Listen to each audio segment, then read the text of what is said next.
Baik, sekarang kita mulai lagi. Bahasan kita sekarang adalah tentang trapezoid and kites. Nah, ini tentang trapesium dan layang-layang. Nah, di sini kita mau lihat tentang trapesium terlebih dahulu. Jadi, trapesium itu merupakan masuknya ke kuadrilateral ya.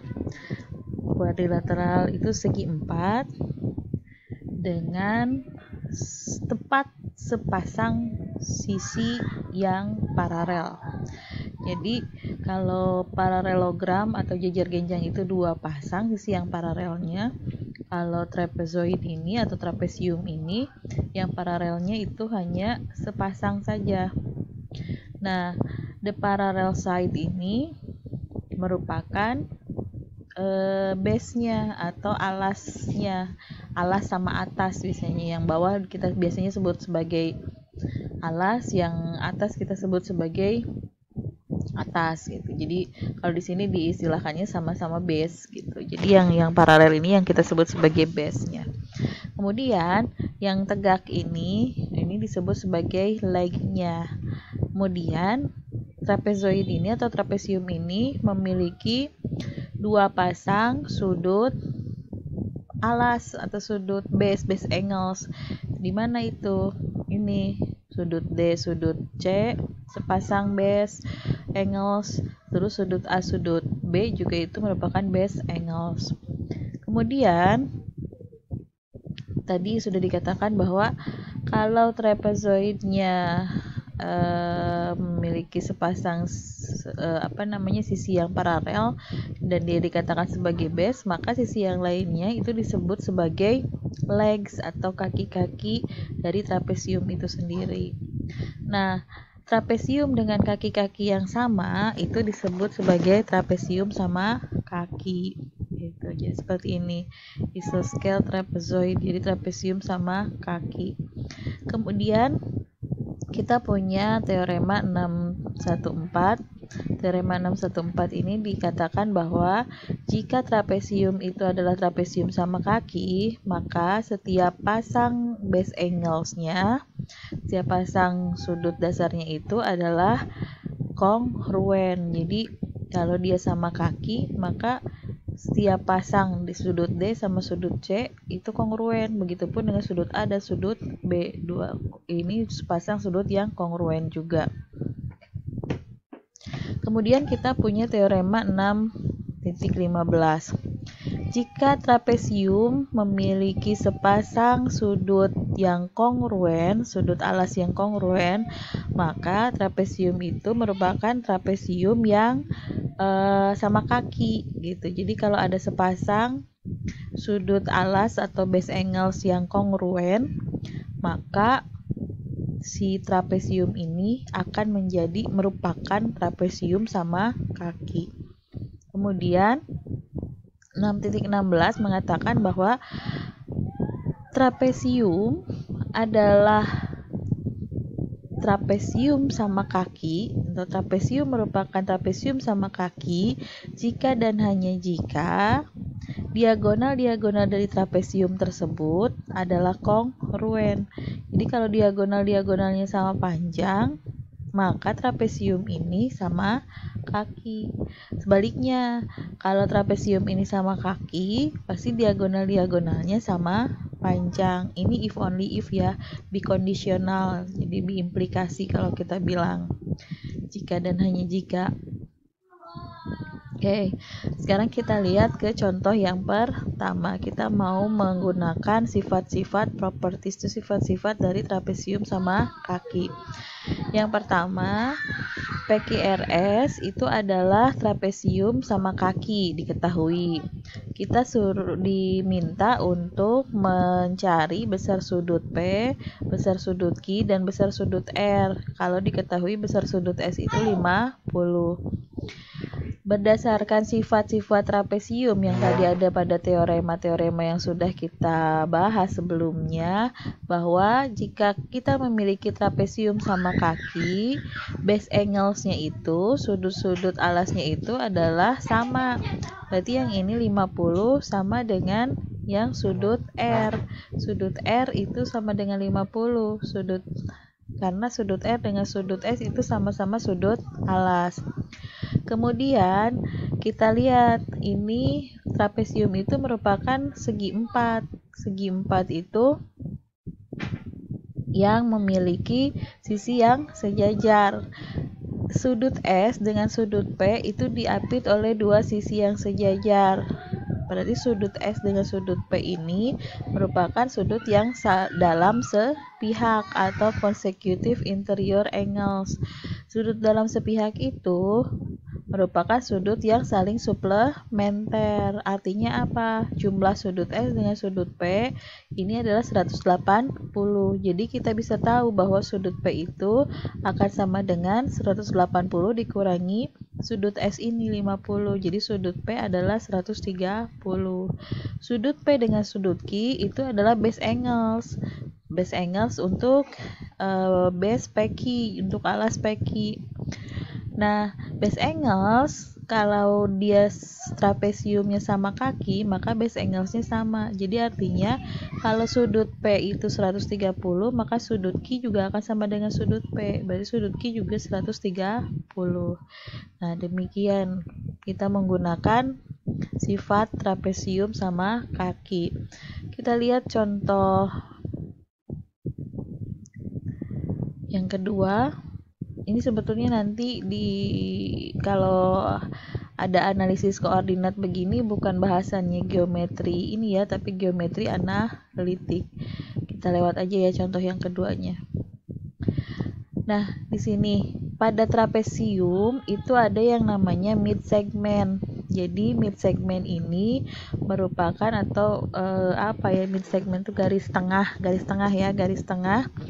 dari sebuah trapesium itu merupakan ruas garis yang menghubungkan antara titik tengah pada kaki-kakinya. Jadi kalau titik tengah kaki-kakinya kita bagi dua, ada titik tengahnya, terus kita hubungkan, maka hubungan ini, garis yang menghubungkan kedua titik ini merupakan mid segment atau garis tengah.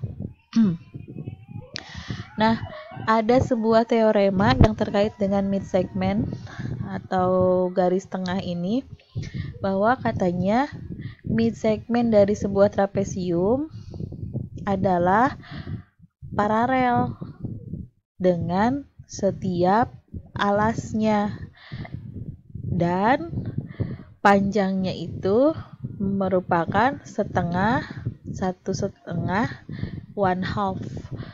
setengah dari jumlah sisi alasnya, 1/2 ya, 1/2 dari jumlah sisi alasnya gitu. Jadi kalau kita punya mid segment MN ini akan sejajar dengan alasnya, MN ini akan sejajar dengan AD, MN juga akan sejajar dengan BC.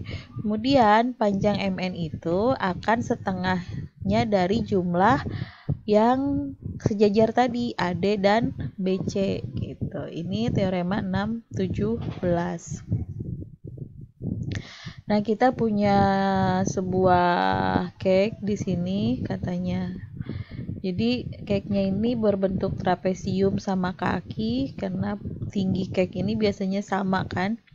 Kemudian di sana dibilang bahwa yang layer atas itu diameternya 8 inch. Kemudian yang paling bawah diameternya itu adalah 20 inch. Terus kita disuruh cari tahu berapa diameter yang tengah ini. Diameter yang tengah ini merupakan mid segment. Kenapa? Karena kan cake biasanya tingginya sama ya. Tingginya sama, kemiringannya juga sama. Jadi ED dengan DC ini mesti sama gitu. Sehingga ini bisa menggunakan teorema mid segment tadi. Teorema mid segment itu bilang bahwa mid segment ini akan sama dengan setengah dari jumlah base ininya, sisi alasnya. Sisi alasnya dijumlahkan dikali setengah ini nih. Jadi DG itu akan sama dengan setengah EF ditambah CH, sehingga nanti DG-nya itu setengah kali EF-nya tadi 8 yang atas, yang bawah itu cake yang paling bawah, layer paling bawah itu 20. Jadi DG-nya itu adalah 14. Nah, sekarang kita ke kites atau layang-layang. Jadi layang-layang ini merupakan segi empat yang memiliki dua pasang sisi sisi yang berurutannya itu saling kongruen gitu.